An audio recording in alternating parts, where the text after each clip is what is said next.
this bare knuckle boxing thing has been fascinating to watch, man, because it's like someone designed the perfect sport for you. There's a pain and there's a danger and there's a wildness of it that even some very great fighters, they don't want that experience once they're in there. But you seem to thrive on it. You know, it's just a real fight to me. First one, Michael Venom Page. That guy is super talented. Yeah. I mean, he's extraordinary. When you watch him fight in MMA, and he's a guy that I kind of predicted one day. I was like, the one skill that you don't see a lot of in MMA is this crazy blitz point fighting style. Because those guys can cover crazy distances. Those really good point fighters. And he was a really good point fighter.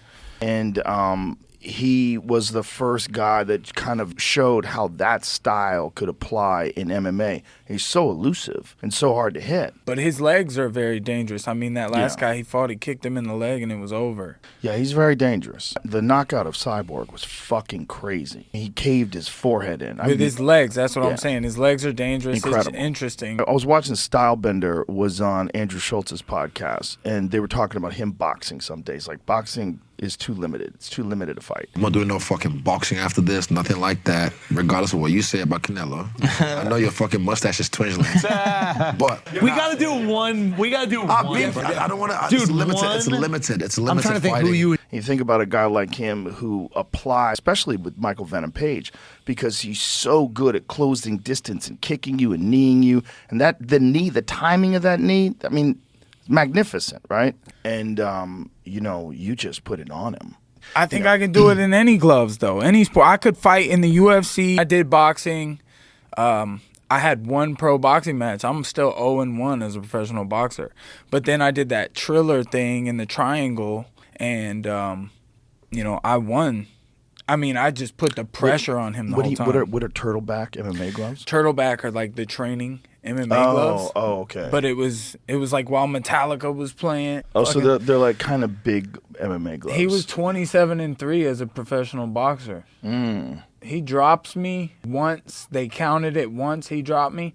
Another time I got hit in the back of the head, and the ref saw it, and I went down a little bit, but I got right back up.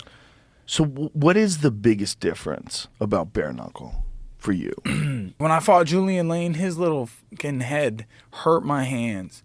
Because a lot of the time with boxing gloves on, your hands are like open, and you try to close it at the right time. But if you do that bare knuckle, because you know how if you're squeezing your fist, it's a little harder to move. You're kind of tense. But in bare knuckle, you have to learn how to move while you're tense and keep your hands closed.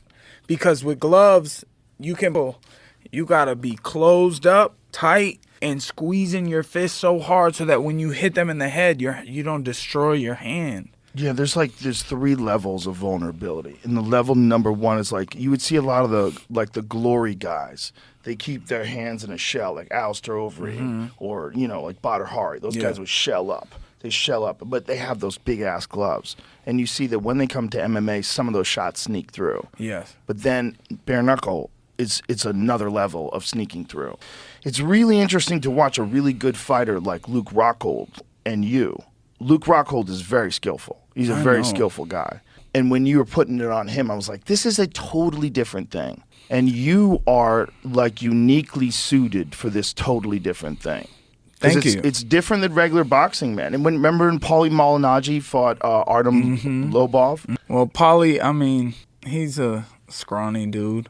And Lobov was just a little dog. He's a dog. Yeah. So that dude's an animal. It was a good fight, to be honest. But the jabbing and moving that Paulie didn't work for him. And Luke, I don't know. You know, that's kind of what we were talking about when you brought up Luke. I was talking about the tight fist and like how bare knuckle is different. It's like I figured out how to utilize the bare knuckle. And I knocked his teeth out. I hit him by the time I caught him, and then he was like, I'm not trying to get hit like that again. It was a matter of time. The gap was closing. It takes a second. He hit me too, and I told him, I bet it. I haven't talked to him about it or asked him because I don't, you know, he lost or whatever, so I don't talk to losers. But when I hit him with that shot and he didn't want to get hit again, he had hit me. I got a little knot on my face right there. But I took it, and I bet it hurt him. I bet it hurt his hand. I told him before the fight, you're going to punch me in the head. It's going to be the hardest thing you ever hit. And then I'm gonna headbutt you in your hands, and I'm going to punch you in your face. and you're gonna quit. And that's what he did. People know when Mike Perry walks down the street, it's like, that's the baddest motherfucker that ever lived, dude. Mike Perry, they're gonna talk about me just like they did Mike Tyson.